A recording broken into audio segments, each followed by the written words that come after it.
Hello and welcome to ATARC's webinar series. Today, topic experts will be focused on discussing how digitally mature your organization is and what your next move should be. My name is Kirsten Patton, Working Group Program Manager here at ATARC, and I'm the moderator for today's discussion. Welcome to all of our attendees, and a special thanks to Jean Cleghorn, Jason Geiza, Tom Van Leer, Brian Broderick, Patricia Lowry, and the rest of the Commvault and NetApp team. This afternoon, we are going to hear from our panelists, which will be followed by a Q&A where we will pop in a few polls as we go. Before we begin, I want to encourage the audience to please submit questions of your own in the Q&A section of this platform. And also remember to answer those poll questions in order to ensure that you receive your CPE credits for attending today's session. I would now like to have each of our panelists introduce themselves. So please come on camera if you're not already and share with us who you are, what you do, and why you are here today. First up, could we please hear from Eileen? Good morning, or afternoon. My name is Eileen Vadrine. I'm the Chief Data Officer for the Department of the Air Force, which today is 2 military services, both air and space forces. And I'm really looking forward to today's conversation so that we can continue to collaborate and share great ideas so that we can help each other accelerate change. Excellent, thank you. And over to you, Patricia. Hi, I'm Patricia Hammer from Pkh Enterprises, and we support enterprise-wide data management in various forms at DHS, DoD, and education, including ICE and Ken Clark, who's on the panel today. I guess I want to start with just recommending that any IT modernization project really includes strong data management activities. We're dealing with legacy systems that have created data silos that limit our reuse of that data. And key to modernization is to make sure you can leverage that data securely across your enterprise and not tied to any specific systems. We don't want to make new, prettier silos. And that's what some of the modernizations have done. And I want to make sure that we're really able to move the data to storage or secure the data wherever it goes and use all the tools and all the devices we need for that data. Thank you. Thank you. Thomas is next. Hey, good afternoon, everyone. Thanks for having me. I'm the Chief Data Officer for the Department of the Navy. And as Eileen mentioned, we do have 2 military services beneath the department here, the U.S. Navy and the U.S. Marine Corps. And so I have some compadres in both the services there that serve as Dawn Deputy Data Officers as well to assist with the Navy and the military operations. On both the Marine Corps side and the Navy side. So excited to be here. Looking forward to talk about our information security vision, as well as what we're doing on the data and data management fronts. Eileen and I and Dave Spurk and Dave Markowitz on the MilDep sides we work very closely together on the different aspects of what we're doing with data, certainly on the workforce front. And in fact, I've just been going back and forth about a new initiative we're trying to engage with our U.S. Navy Community College to establish a data track. So that's exciting, fun new news as well. And talk about the Creating Data Advantage memo from the Deputy Secretary of Defense as well. So look forward to the conversation. Thank you. Over to Nathan. Hey, good afternoon, everybody. I work at the Data Analytics Center of Excellence within Technology Transformation Services at GSA. And what we do is we work with other federal agencies to help them with their digital modernization efforts. So recently I've been working with a partner agency and helping them stand up a data governance program. And I think this is a very important discussion to have. So I'm excited to participate today. Thank you so much. And then Ken.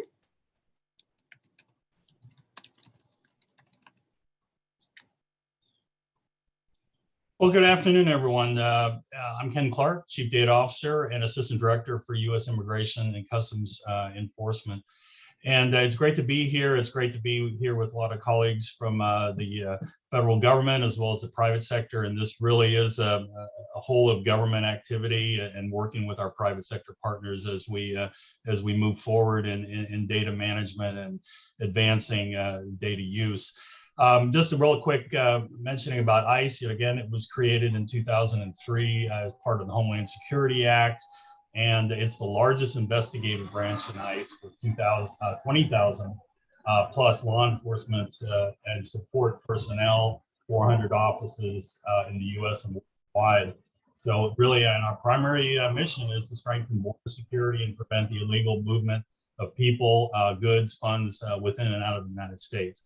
So I have the opportunity to work really closely with the program offices that we have on the law enforcement side, as well as my colleagues, the chief financial officer, the chief information officer, and the chief human capital officer. So we kind of compose the CXO leadership team. I think everybody's familiar with the CXO model of having those positions.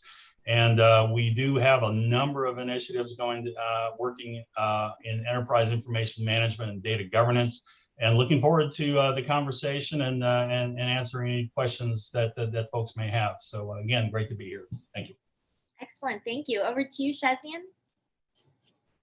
Good afternoon. Hope you're all doing well. Thanks for inviting me to this panel. I'm the chief architect for National Science Foundation, which is considered as the R&D for the nation, which is on science research. So in addition, during this recent year, I'm also playing the role of agency's chief technology officer. So I'm glad to be here to discuss our approach on data management and take your feedback. Thank you. And Richard? Thank you, Kirsten. I'm actually coming to you from the Quantico Cyber Hub down here at Quantico and participating in a public-private partnership event. And so it's great. It couldn't be more timely to participate. I am very, very thrilled, and I'm humbled by being on a panel with such distinguished chief data officers and data leaders from the government and from our partner NetApp with Jeff Taylor. So I'm here because I just cannot think of a time with my experience in both uniform and senior civilian service within the government of when attacks on data have been such an impact on operational readiness. And so many of the policies and efforts that I've worked with many of the panel members in the previous, I come back to VaultE, I come back to a lot of the acronyms of creating visibility, accessibility, usability of data have been core themes of what Commvault has been launching. And also proud to announce having led an effort that is going to help going towards cloud.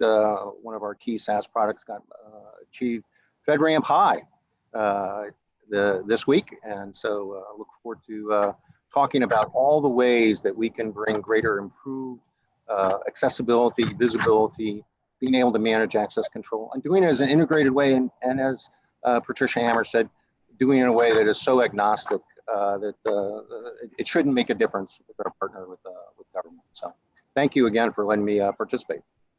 Thank you. And over to you, Jeffrey.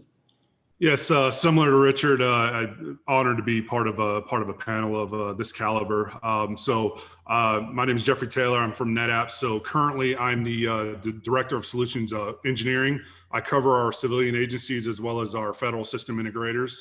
Prior to that, I've held a few roles within the Air Force, CENTCOM, SOCOM, and the Defense Intelligence Agency. So I've kind of had a foot in multiple camps throughout my career. Just kind of real quick for those who may not be familiar with NetApp. So we've, for over 25 years, we've kind of been 29, we've been a very central component to the federal government's data management strategy. You know, back from the early days of the physical storage in the data center and the tactical world, you know, we've transformed ourselves as well as our customers into this new cloud-led kind of data-centric organizations. You know, along the way, our core mission is partnering with the customers as well as industry OEMs to really address the data needs for the missions, regardless if it's DoD, the IC, or civilian. Hey, thank you all so much for those introductions. Let's go ahead and pop up our first poll question just to knock it out. This is kind of a fun one, but how satisfied are you with your WFH, that's tech speak for working from home arrangement? Answer whether you are satisfied or very dissatisfied on the scale of satisfaction. And with that, we'll go ahead and just jump into the conversation for today. And I want to start off with Eileen and ask, at the Air Force, what is your strategy what is the strategy at your agency behind data management? And then I want to hear the other panelists weigh in on that. But Eileen, let's start with you. Well, sure. I appreciate the question, Kirsten. In the Department of the Air Force, we align with DoD. So DoD published a DoD data strategy code with my colleague Tom, as well as David Spurk and David Marquitz at Army. So our way forward in the Department of the Air Force is we published an I-plan, an implementation plan to operationalize that vision. And in that I-plan, there are 30 plus activities that clearly align to making data visible, accessible, and eventually trustworthy, to get to that true trustworthiness so that we can do AI and machine learning at the speed of relevancy.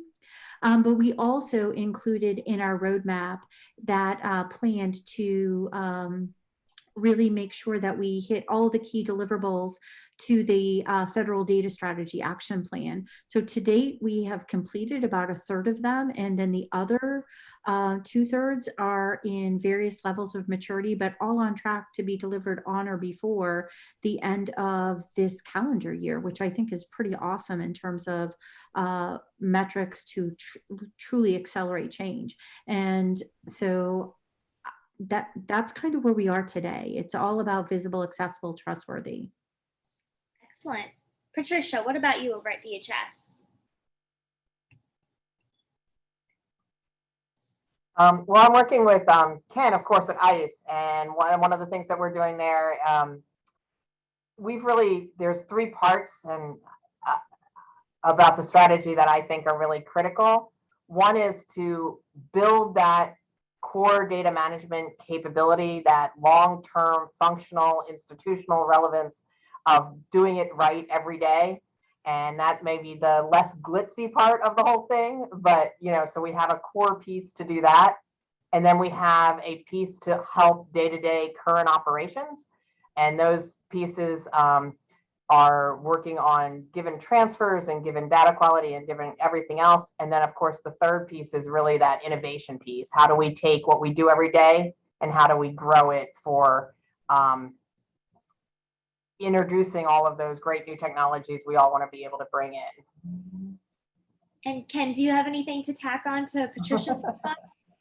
Sure. Just to add the common themes, one of the things that is really important to really advance a lot of the initiatives and the capabilities out there is to really have, good governance organizations. But I'm a strong believer that a federated approach is essential, because that way you have you can get buy-in, you can get participation, and it also is coordinated across the entire enterprise. So at ICE, we've established a data governance board, so we're able to actually coordinate a number of the policy issues, the data strategy, even an implementation plan for that data strategy, and get that across the entire agency.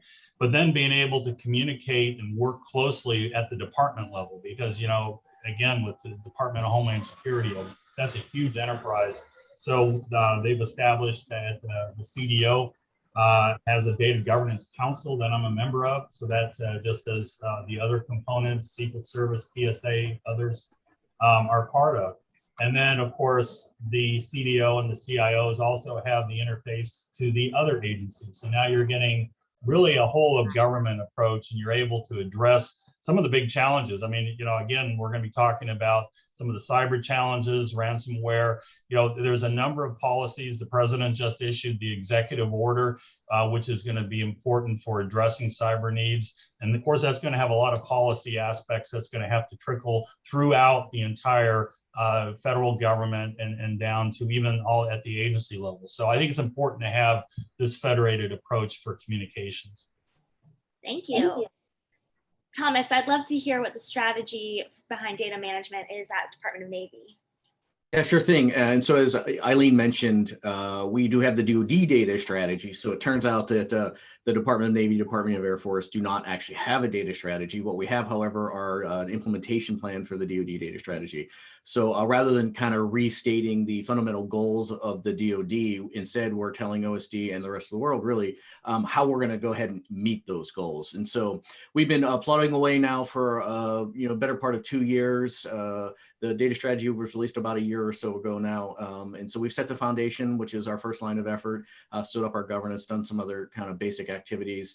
And then we, at least my office and my staff, is transitioning into more of a management and maintenance mode, as well as we are driving through line of effort 2, which is the evolution of the workforce, or the workforce acumen and skills, which is something we're really starting to dig in on hard now.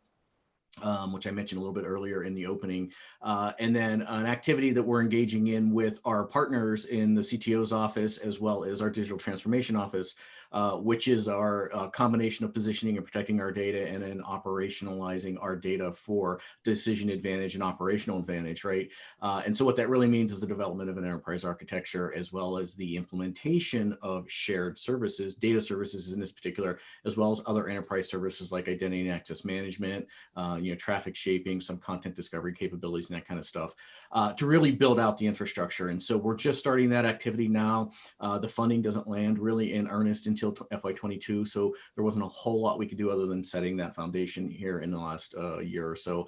But we have stood up an enterprise data platform like Eileen has as well, and I'm sure others here on the line have. And so that platform is allowing us to integrate and aggregate data and then get after some of the more fundamental issues of data management and then exploiting data for decision-making purposes to create that operational advantage. And so our platform has now been fully ATO'd on both on the unclassified network and classified network for about a year as well. We just had our anniversary, or we're about to have our anniversary here in about 20 days. And so that's exciting. We've actually doubled our expected growth numbers, which is a little bit of a problem from a scalability perspective. But and then we are transitioning that platform into a full operational mode by bringing in one of our program offices to help us build it out as well as scale those enterprise services. So it's really exciting times, and we have a lot to do. There's a lot to get on with. And so in our partnership, not only with the Army and the Air Force, but the DoD writ large. And I like Ken's comments about the Federation, because at the size and scope of what we're doing in the DoD and the Department of the Navy, we definitely need partners throughout the different echelons. And that's what we've spent a good time trying to cultivate that relationship and make that happen. So. Excellent, thank you. Nathan, how about over at GSA? Well, I won't speak for GSA because since I'm within technology transformation services, really I'm working most of the time with external agencies. Right now I'm working with a small agency partner.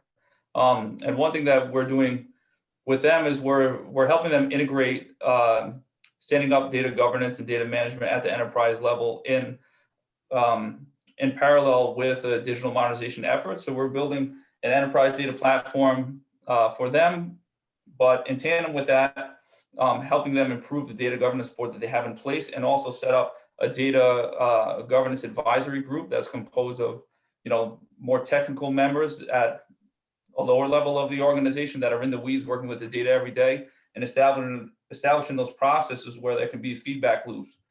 So when the data governance board puts out a policy, it can get, churned in the organization and worked on, and then, there's a mechanism of feedback to continuously improve it.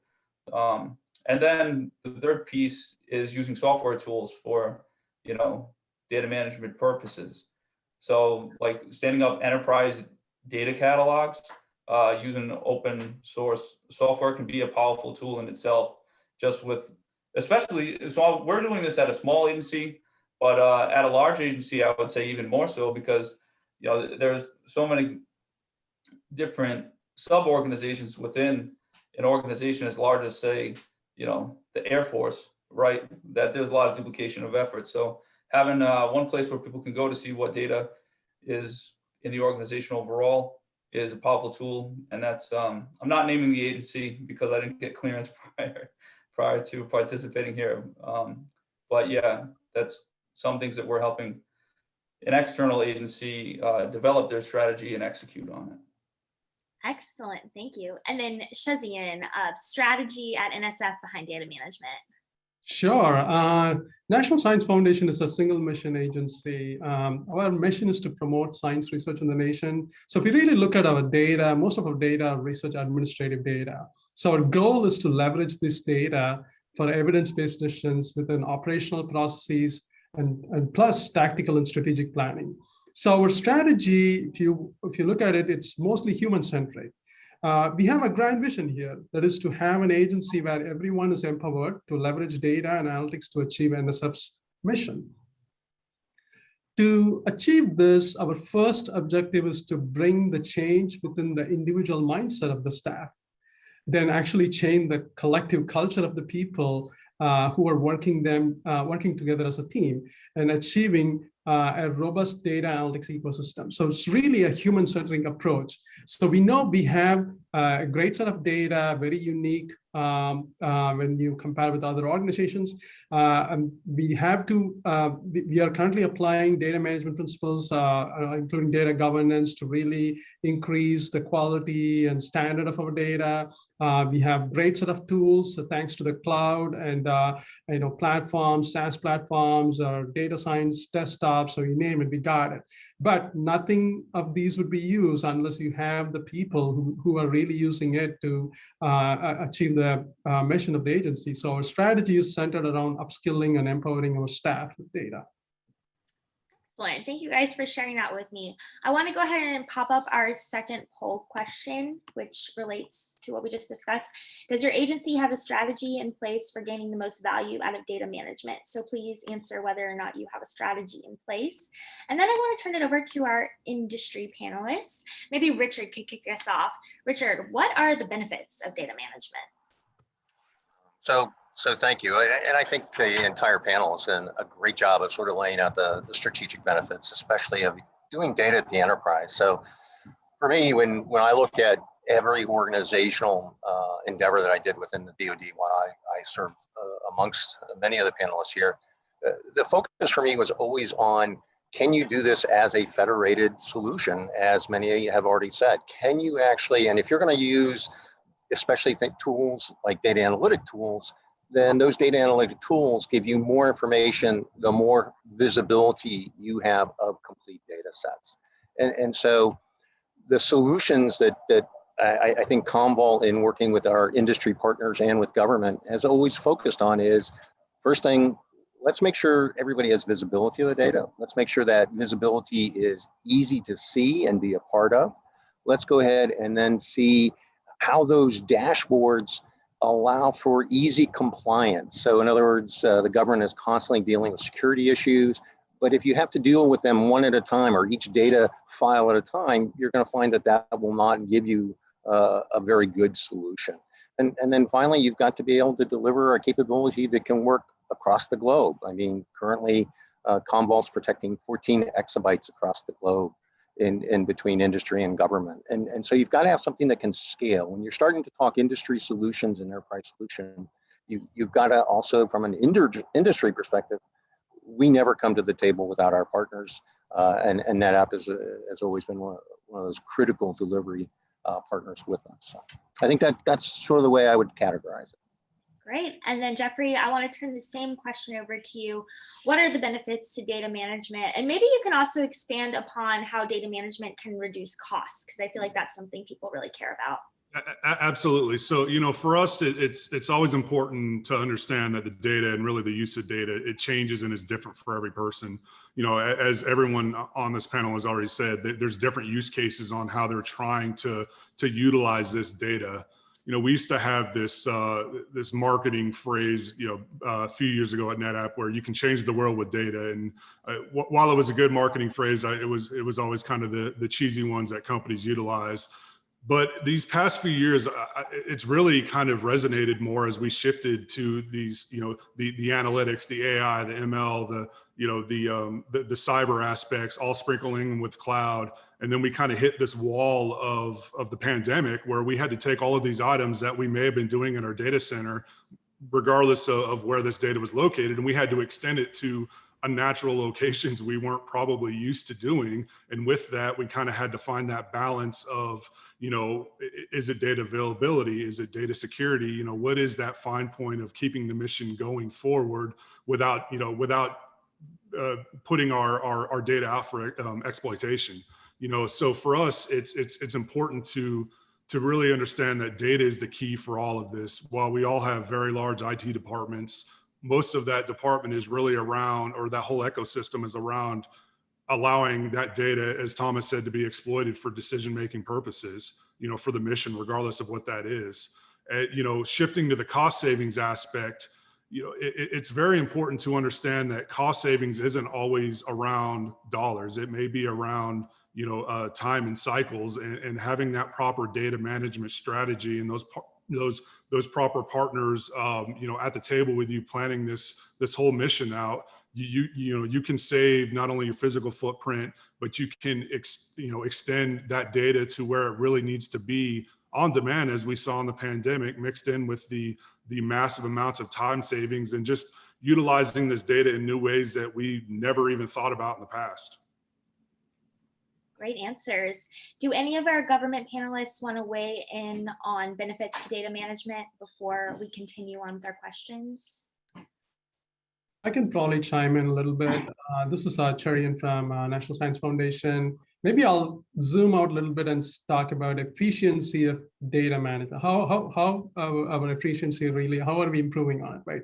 So we have implemented a robust data governance process within the primary focus on increasing the trustworthiness of the data product that are getting implemented within the agency. That is very primary because the data products that we are developing today needs to be believed and understood and used appropriately, right? And so we have built a maturity framework. Not everything gets to the top level on day one. It has. I mean, I think Nathan, you mentioned about the feedback loop. That's very critical. So when we build a data product, we want to build that feedback loop and mature the product towards the topmost level, so it can be trusted and used more efficiently. So that is the first part.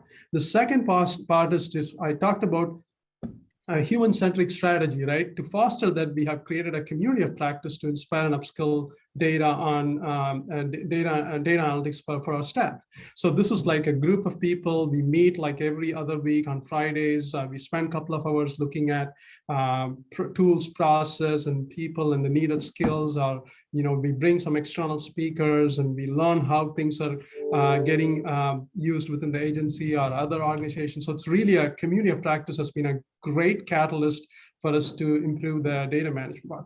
And then we develop a mechanism to scale local innovations, because most of the cases, what we have seen is when you really put an IT person in combination with a business person and a data science, guess what? That is a nebula of innovation.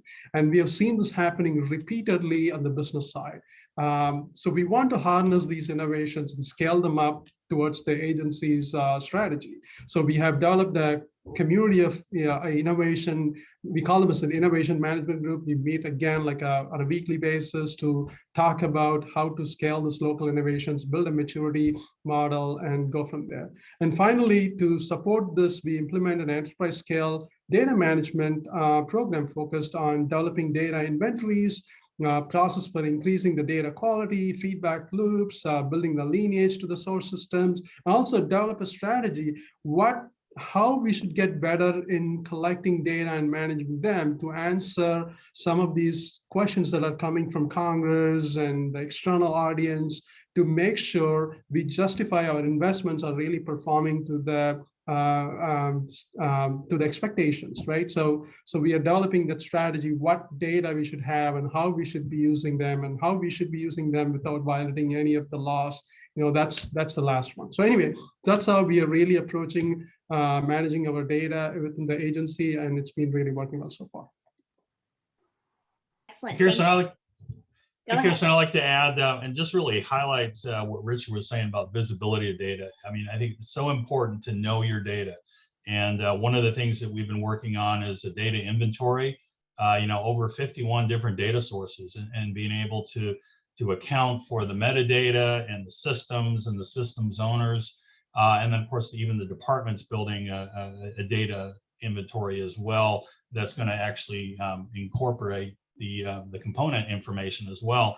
And this is really important if you're looking at needing to protect personally identifiable information, of course, critical infrastructure information. As we saw with the recent cyber attacks and the ransomware, our gas systems, the food supplies, the electric grid. It's important to really know what your data is, and then also the sensitivities. In many cases, in our area, we're dealing with a law enforcement sensitive information, or that falls under the category of controlled unclassified information. So needing to protect that information and follow the good data standards such as NIST 800-171 is going to be important at that level. But of course, with the 853 requirements and FedRAMP certification. That's all important, but you really, and back to basics, know your data. Certainly. And Patricia, did you have anything that you wanted to add? Yes, I just wanted to sort of talk about how, as we've grown, we've, over time, we've been able to really manage data at a lower level, so that we have more access to specific elements or specific fields and specific capabilities within the data. And that really allows it, it's a great segue from Ken, is it allows us to minimize our releases, and so that way we can share more effectively. If you have to share, the only way I know how to share is to share the entire file or the entire, the entire dump. That's never increases sharing. When you can say, I can share just these elements, I can start to tailor that and really give the people who need the data that what they need and nothing more. So between a minimization technique and a fine-grained access control, you really can start to maximize the use of your data across all of those things, especially when you deal with a lot of sensitive data. Great, Patricia, great comments. And Richard. One thing based on Ken's and Patricia's and Shevin's comments, I just sort of come back to, fundamentally data management is about actionable insight. It really is. You're enabling decision makers to actually create actionable insight. Well, it starts with that visibility, as Ken mentioned again. And I guess I just want to share one use case. We're working with the DoD on an effort where they're trying to modernize their systems. And we went in and they asked us, can you tell us about the data in our data center? And when we went back with the report, we said, well, 60% of the data in this data center hasn't been talked to in 5 years. That's a huge starting point for decision makers to say, well, it doesn't mean that data shouldn't be archived or held, but it should be put into a place that's really inexpensive to archive it, number one. But number two, as you do that archive, index it so you can retrieve it easily. Don't bring back the whole sets of data, as Patricia was saying. Be granular in your metadata. Set that up at the beginning. And so really data management is starting to talk about integrating that. Ease of use, as Shevin said, about making, ultimately data is for decision makers. If you're going to create a dashboard for somebody to make a decision, or if you're custom of border protection and looking at a list of a manifest, who gets on the plane, who doesn't, give them a gumball chart that has integrated artificial intelligence and expert systems to tell you green, amber, and a red versus here's my list of spreadsheet columns of 15 to 20 items that I want to look at for each individual. That just doesn't work in today's world. So that's where data management is. Data management, in my mind, comes down to actual insight, ease of use, and getting a handle on that data element to begin with. Great. Nathan? Yeah, if I can add to that too, I think another important element of data management is really what's called master data management, right? Which is having agreed upon business rules and reference data so that, in a big organization especially, you don't have one part of the organization, say, reporting on the same data metric, but calculating it differently. And those, and might not even realize that they're sending those numbers out to external stakeholders, and then there's a conflict and they don't match, right? And that's just a really simple use case, but something I've seen over and over again throughout my career, and something that's important to consider. Great. Jeffrey. Yeah, one point that was really key is the appropriate use of the data. We've kind of shifted away from this mindset of just dumping everything and keeping it forever, and it's having that ability to share specifically what you need. But even beyond that, we've seen this past year where there was a lot of interagency sharing of data. We had the sharing of digital health records, throughout a veteran's lifespan from DOD all the way through to the VA. We've had scenarios with COVID of HHS partnering with DOE for high performance computing to really kind of compute some of these vaccines. And there's a lot of those areas that without the proper data management, it's almost it really is next to impossible to accomplish a mission that, you know, are really kind of outside of the scope of what we, you know, a lot of these agencies may be their charter, but as, you know, especially as Ken said, a lot of these things are adapting, you know, with what these missions are supposed to do. Excellent. Thank you guys so much for those insights. We do have an audience question. Let's see if we can break this down. Maybe there's some confusion, but so with so much effort being focused on data strategies and agencies collecting data, using this data to make decisions for so long, this audience member wants to ask if the panelists are saying that their systems have been collecting the wrong data, or does there need to be a substantial change in data that agencies should be collecting as a result of something that has changed? And if so, what has changed, and the data that, or what has changed about the data that agencies have historically collected? I hope I articulated that correctly. I see some head nods though, so maybe you guys know what I'm talking about. Thomas, do you want to weigh in first? Sure, absolutely. So it's a very interesting question. And what I would tell you is, at least from the Department of Navy perspective, there's a spectrum of things, right? And so what we have found, and I'll actually use some statistics from the Army because we haven't been able to count the way the Army has right now, but in one of the Army data centers, for example, they had about 800,000 different data elements that they were capturing across a variety of different systems. And when they did the analysis, that less than 5,000 of those data elements were unique in nature, right? And this goes back to what Nathan said about master data management, a variety of other things, certainly what Richard had hit on as well, is about the use of the data and the sensitivity levels, and Ken mentioned this as well. So one of the things that we're trying to do right now is we have started this new process that we're following called Constellation, which is a facilitated session with functional managers that leads them from what questions are you getting asked by senior leaders, right? And what questions or what outcomes are those questions trying to drive in the form of decisions or decision analytics. And then in the middle, what we have is a data analysis phase that identifies the data that is needed, right? The data that we have, right? And then map that data to the questions and the outcomes. And the outcome of this is we've identified not only the data we have, the location of that data so we can position and protect it properly, right?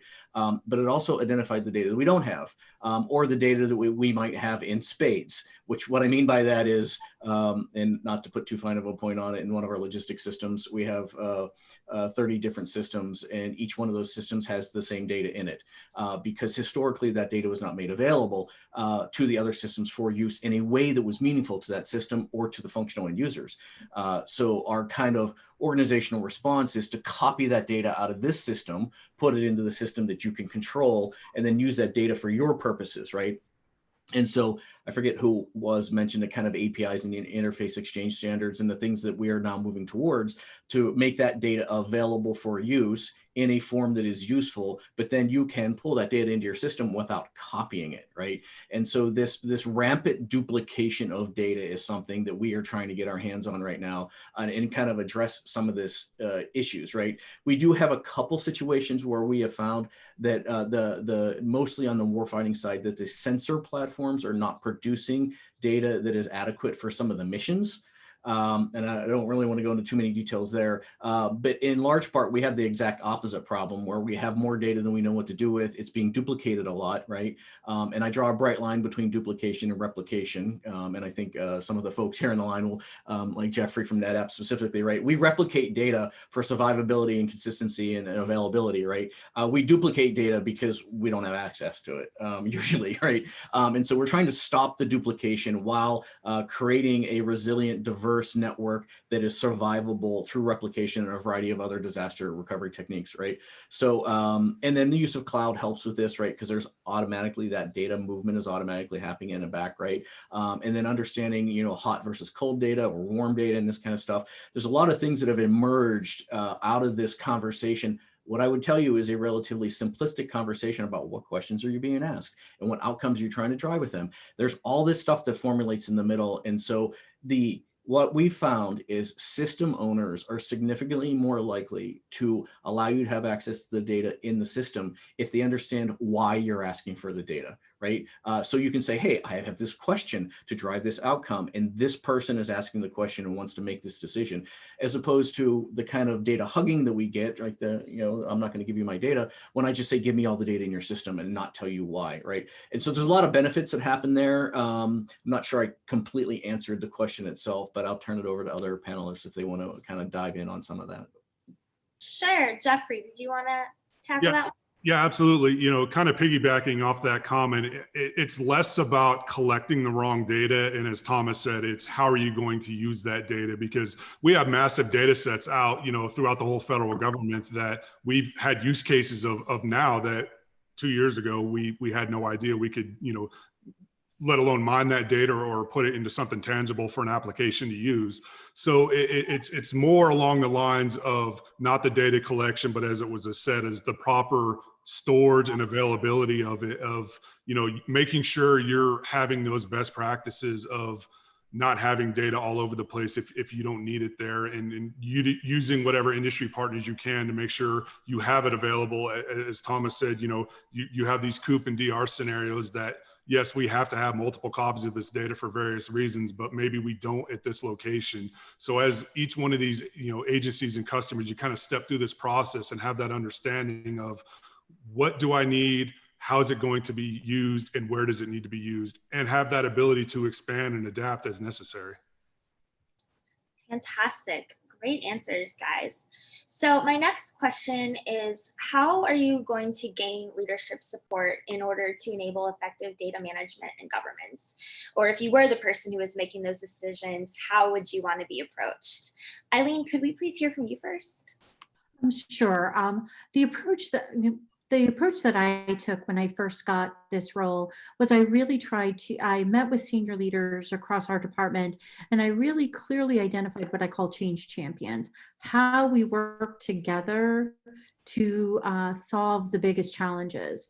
And I have a small data lab based physically out of Andrews Air Force Base, but any airman or guardian can virtually connect into it. And where we have a team of data scientists, data engineers that we work together to look at some of the enterprise challenges that we have. And really, when you get that change champion and you look at how we solve this together, it's not one person's opportunity, it's that collaborative approach, and it actually builds the trustworthiness and the confidence, because it's not just about the data, it's the context of the data when you're driving in. So when you can actually make sure that you're working together, and pre-COVID, it was not unheard of that I would send my data scientist, my data architect to the flight line to see data in action so that they truly understood the context of what they were working on. But I really believe that the change champion solution has really been a game changer for us to accelerate forward progress in this area. Excellent, thank you.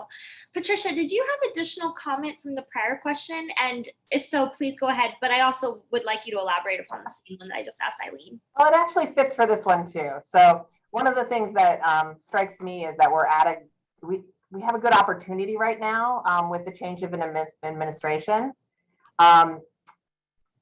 We have the same data we had mostly, a year ago, but some different questions are being asked of the data now.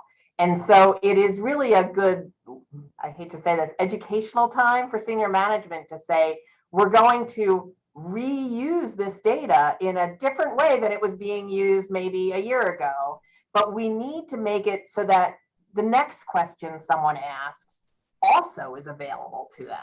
So, you're asking a new question, but someone's going to ask another new question in 3 months. And so it kind of helps us explain to them why it's important to have that data structured so you can re-ask different questions to it and why that's so important. Excellent. Thank you guys for those answers. And somewhat along the same lines, so any of the other panelists, please jump in if you'd like to add to that. But a follow-up question is, that this audience member is saying, so is the data strategy that the panelists are working on essentially equal an organizational change or a business process integration strategy? And if so, what are the strategies to overcome the cultural systems and budgetary resistance to change? Who from our panelists would like to answer that first? Richard? Sure.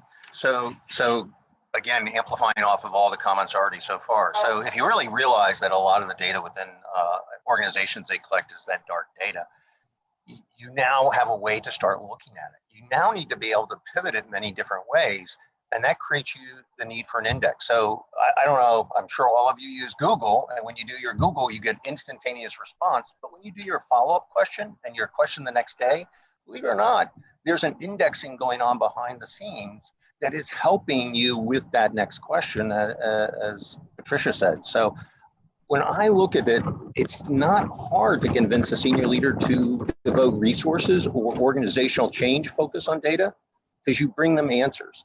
If you can demonstrate in small use cases and larger use cases of, you had this question on this issue, here's what we can tell you today. And by the way, it's with you always have to put the caveat, but with the data I had today. As I get my understanding and visibility of more data sets, I'll be able to refine that answer even more. So getting a champion and getting buy-in is really based on, I'll go back to the movie Moneyball. If I can prove the value of doing statistical analysis of players, it's not hard to convince management to spend money on data analytics. Excellent. Any of our other panelists have insights on that they'd like to add? Thomas? This is Tom. So I just want to comment. So we're not having any issue getting senior leadership buy-in. In fact, they're driving it from the top, right? The issue that we're having is not at the senior leadership level or even at the lowest level. It's kind of in the historic middle level, right? And so from an investment perspective, we have a 5-year window, right? So 5 years ago, we planned for what we're spending today. 5 years ago, data wasn't really that important, at least not broadly in the Department of Defense, right? And 5 years ago, we were really focused on a completely different type of warfighting apparatus, right? And so as we switched from the traditional kind of CT or coin fight over to more of this, big power competition and near peer adversary sort of things, we had to make investments in different areas. And so like the Army, Navy, Air Force, we've all pivoted a little bit to make investments in overmatch from a peer adversary perspective. So what we're starting to see now is those investments that we made maybe 2 or 3 years ago, which was taking money that we had planned to spend on something else, right, is now generating a side effect on the data side, right? These new weapons platforms are being developed in new modern ways that are now introducing new data management challenges, right? And so I actually think that a lot of this is a little bit of an education thing. Richard mentioned value, right? ROI. It's so hard to quantify, like, what do you need a data analytics platform? What does it get me today, right?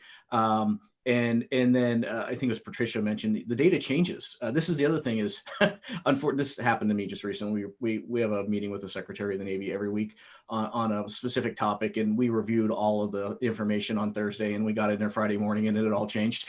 And again, we were all kind of dumbfounded by some of the results. But he actually viewed this as a positive thing, right? Where we were all staring at the screen going, well, I'm not entirely sure what we need to tell you because it's different than it was. And he's like, well, isn't that how it's supposed to work? And I'm like, absolutely, right? But that transparency brings fear throughout the organization, right? And so it is a new dynamic. It is a cultural thing. I said this the other day, I think Eileen was with us. In many cases, I view culture is generally used as a crutch for not being able to do certain things, right? So, oh, it's too hard. The culture won't let things change. I was in a class years ago, and an author, I can't remember who it was, I wish I could, said that there's no such thing as changing a culture. There is the ability to create a new culture and have people adopt it. And I think that's where we are with data management. We can't change the historic way that we think about information and data in large part, but what we can do is create the new good, right? As the former director of the Jake said, no new bad, right? So we've adopted the new term, living the new good, right? Create a new environment that is good and better, right? And then people see this and say, hey, that's way better than what I have today. I want some of that, right? And then people move into the new environment. And that's what we're starting to see. I think Eileen is seeing it. I certainly know that Dave Markowitz in the Army is seeing it. People are seeing the power of using data and exploiting data. And because of this, we're not resourced properly to scale it yet. But the secretaries, all writ large, and the undersecretaries are seeing the power, right? And so I am starting to see, just yesterday, as a matter of fact, our PEOs are like, hey, we should be investing in that from a program perspective and capitalizing on it. It decreases my risk. It decreases my time to market. It increases my availability. It makes me look good because my data is now participating in the greater good. And so that is a cultural shift, right? That was not set out to be changed. It's something that is happening because people see value there. And I think that's a completely different way of thinking about a problem set. And I think Richard would know this from some of his Army training, right? There's this theory that if you have a very complex problem that is hard to solve, you break it down by making it more complex. And so the more complex problem now becomes harder to solve. So the previously complex problem is easier to solve by comparison. And so I think that's kind of what we're in this boat right now, is it's so big and it's so complex that we just, divert our attention to the currently complex problem by focusing on a slightly more complex problem at scale. So that I'll turn it over to anyone else who wants to answer. Kirsten, if I could add to what Thomas was talking about, my years in the IT world, I found that, you're dealing with computers, you're dealing with network assets, and I know there's always challenges there, but I will tell you that the toughest challenges that I've experienced is how you're going to change behaviors and the human aspect of data and data use. So from our standpoint of the data strategy, we've actually looked at, we do have, I would say probably about 40% is focused on really the information technology piece, whether it be some new technology capabilities that we want to have, some new advanced technologies such as AI and ML and such, but really also hitting training and hitting the cultural aspects. Because really, if you're looking, what type of culture am I trying to get? I'm really trying to get a collective action. I'm trying to get collective action across multiple partners in the enterprise, and looking at data stewards and such. And then also the guidance, because we have important privacy and civil rights and civil liberties considerations that have to be factored in. So I would really, say when you look at your data strategy, have a balance. Realize there's the technology pieces, there's the non-technology pieces, but you're really trying to get that behavioral change, not only at the individual level, but at the agency and the intra-agency level too. I think that's very important. Thank you. Jeffrey?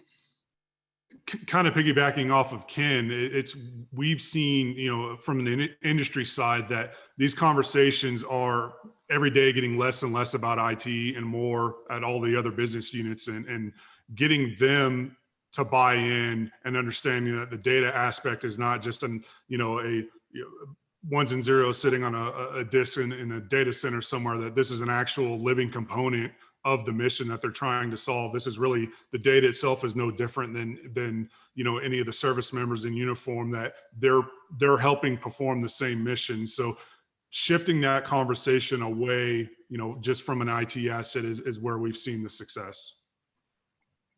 Thank you, guys. Shazian, did you want to weigh in? Sure. Yeah, I was going to say we are in a similar situation, no challenges in getting the leadership buy-in on our initiatives. In fact, the head of our agency is, one of his pillars is to communicate the outcomes and accomplishments of NSF using data analytics. So we have to go and tell a story. We support this huge research on identifying the gravitational waves. So how does it impact the economy? Or, if you have a question on how we are creating an equitable workforce or STEM workforce in the nation. So we need to explain all these things using data analytics. So one question he keeps coming back, it's kind of a reverse analogy. So he wants speed and scale in getting this delivered. That is our biggest challenge right now. It's not getting that buy-in. It's really, we need to go in an accelerated fashion, and he wants to be more agile because exactly. I mean, Tom and Patricia, you talked about the changing world around us. That's not going to be stopped. Our world around us is going to be constantly changing. How do you tackle them? And that's like being more agile. Test, if you're failing, fail fast, learn, and then learn from your mistake, and then go to the next one and keep iterating and maturing from the angle. So anyway, so I just want to chime in and say we don't have a challenge in selling all these ideas to management. It's kind of a reverse challenge for us. He wants speed and scale. Great insights. Let's see if we can answer this last audience question before we run out of time. With major investments across the DoD, how will the DoD make investments and decisions to ensure that they own their own data? This attendee understands that ownership of a snapshot of the data in time might be owned by DoD orgs, but removing Plantner, which I had to Google just now, I didn't know what that was, in a lot of cases could bring data pipelines to a halt. How are different DoD organizations mitigating this risk? And I'd like to turn it over to Eileen to see if she has any insights into that. We begin by working with our acquisition experts to make sure that when we're doing our contract work to bring in experts into our department, that we are absolutely clearly addressing data rights as part of the acquisition process to make sure that artifacts that are generated using Air Force data belong to the Department of the Air Force. And I know that I don't think I'm alone with that. It's really about making sure that we get, that we deliberately and intentionally look at data property rights and that IP, intellectual property component of it through the life cycle, from the beginning of the acquisition to the end. Tom, what are you thinking? Yeah, similarly, Eileen, I was just rereading the question here. And so not to call out any specific vendors, because that's not what this is about. But starting from the basic intellectual property concerns around contracts. So as we generate data, we create data and we stick it into systems. That data that we have created needs to be our data from an ownership perspective, from the top down. And then the resultant analytics or the value-added data that might be created using an industry partner's tool, right? That resultant analytics also needs to be, part of the government's portfolio.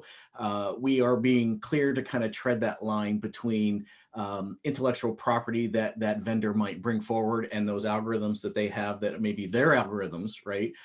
They have those algorithms for themselves, but the data that's generated by those algorithms is turned around to be government property, right? And freely available. And so we've been working with our acquisition executive to come up with some standardized language we want to insert into all contracts, regardless if the contract is a data contract or not. Aside from a very small number of things that I could rattle off, everything has data associated with it in some manner, fashion, and form, to include the contract itself, right?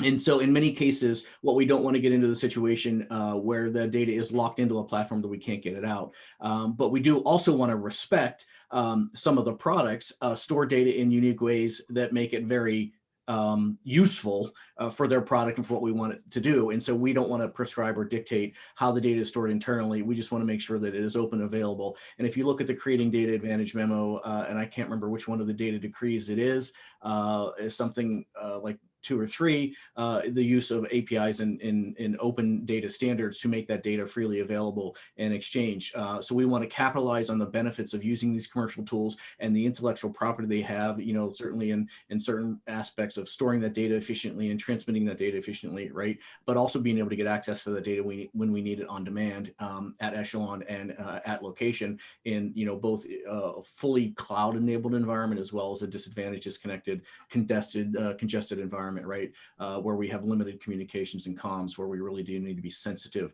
on what data we're accessing and why. So. Awesome. And let's slip in one last audience question.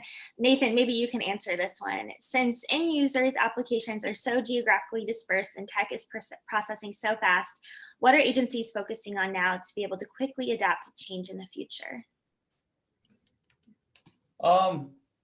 This is more general overall, but I think, with COVID helped us progress, right, with mobile access and improving VPN technologies, and also centralization of data processing overall is just a theme, and all those things lend to being able to facilitate access from all over the world. Awesome. Let's throw up our last poll, please. Mel, if you could shoot that up there for our audience to answer, unless I already did it. I don't think I did. No, we did not. Okay, what are the challenges in managing data or data governance at your agency? Please respond if you'd like to ensure you receive your CPE credits for participating today. And I would like to do a last rapid fire round. What do you want to leave our audience with? Lasting impressions. Let's start with Eileen first. For me, I think it really, I look at data as a team sport. So build relationships so that you can maintain contacts and you actually go faster together. And so that those change champions can happen at all levels of your organization, and they're worth investing in. Thank you, Eileen. And over to you, Patricia.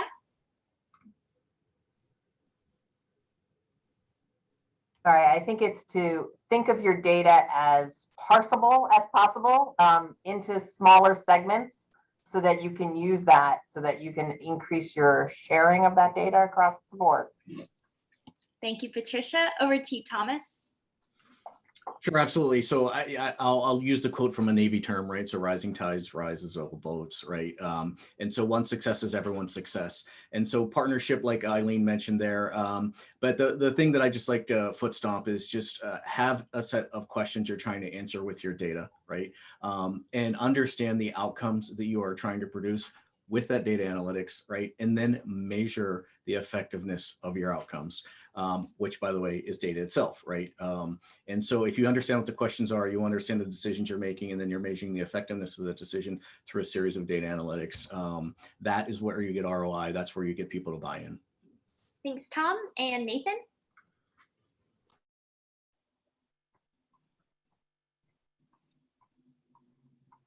Yeah, I think just focusing on, like Eileen was saying, making a team effort and aligning with the strategic goals of the agency are all important factors to progressing along, towards advancing data management. Thank you, Nathan. Over to you, Ken. Yeah, I can't overemphasize the importance of that business value. And when the industry is coming to government with solutions, new tools to get through all this vast amount of data, really understand that agency. Do some research about what the agency, what your potential client might need, because that's where the return on investment is going to be so important. Great to be here with everybody. Thank you, Ken. Final thoughts, Shazian? I'm going to say data is a very key ingredient and catalyst in advancing agencies' mission. So anything that we do with data, I mean, once you put it in the alignment with the missions, that's the way you want to go with data. So I'll stop here. Thank you, Shazian. And over to you, Richard. I think I would just foot stomp what everybody's been saying, but I would say digital transformation is here to stay. Every piece of data is going to have an IP address on it so that you can find it where you need it. And people are going to recognize the operational readiness going forward for a digital organization is all about data. Thank you, Richard. And wrap us up, Jeffrey. Yeah, absolutely.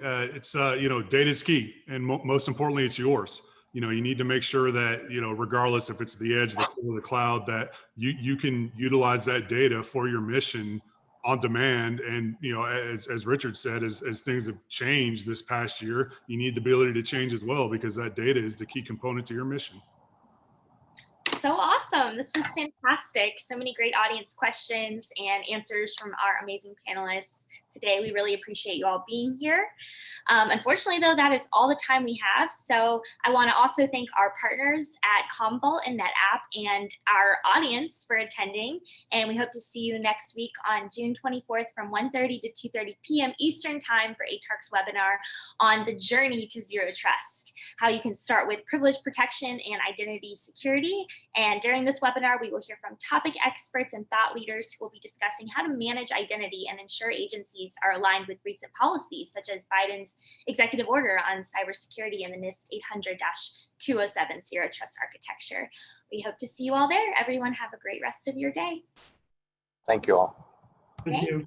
Thank you, everyone. Thanks. Have a great day. Thanks.